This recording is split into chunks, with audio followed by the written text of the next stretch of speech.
Plus, new efforts to restrict transgender athletes participating in school sports, what lawmakers are now considering tonight. And that is our top story here at 6 o'clock. Good evening. Thanks for being here. I'm Jonathan Martin, in for Jennifer Bellamy. And I'm Faith Jesse. Georgia senators set out guidelines today for possible new laws surrounding the participation of transgender athletes in school sports.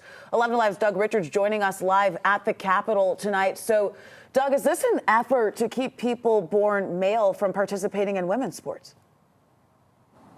Yes, that's basically what it comes down to. It is something that the Georgia High School Association currently enforces on the high school level. State senators want to eliminate that enforcement and instead write it into state law. I think it's indisputable. I know that it's indisputable. Actually, I'm not going to say I think. I know that it is indisputable that there are biological differences between men and women. The Republican-led Senate Study Committee came up with a list of recommendations to restrict transgender participation in school sports. It urged new laws defining sports based on an athlete's biological sex at birth. It would include public schools and extend it to include private schools that compete with public schools. The law would restrict bathroom access based on birth gender. It would provide civil procedures for grievances and would withhold state funding from schools that don't comply.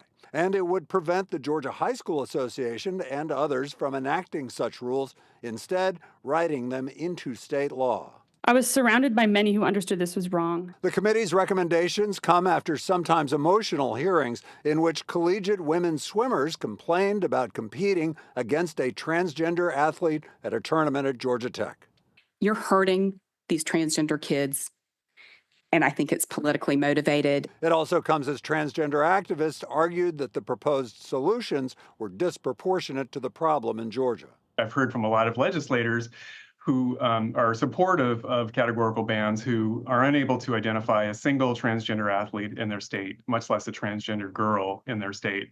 I recognize that there are passions on both sides of this issue. Though committee members said they respected the viewpoint of transgender activists, the recommendations came down strongly against them. I hope that we can recognize that we can do two things at one time. We can both treat people respectfully, but we can also have an eye towards fairness in the legislative process. So, Doug, a key word here, proposals. We know that these are just proposed laws. What's next here?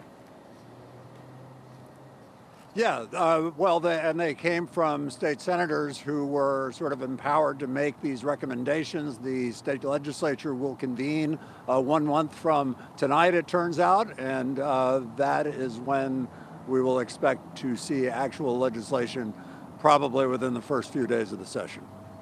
Absolutely, and that's what's happening at the state level. Doug, thank you so much for bringing that to us. This issue could get more national attention under the new Trump administration. In April of last year, the Republican-controlled House passed a bill that would ban transgender athletes from women's and girls' sports at federally funded schools. Well, this never made it past Democrats in the Senate, and President Joe Biden threatened to veto it. But it could see new life now that Republicans control the House, the Senate, and the White House.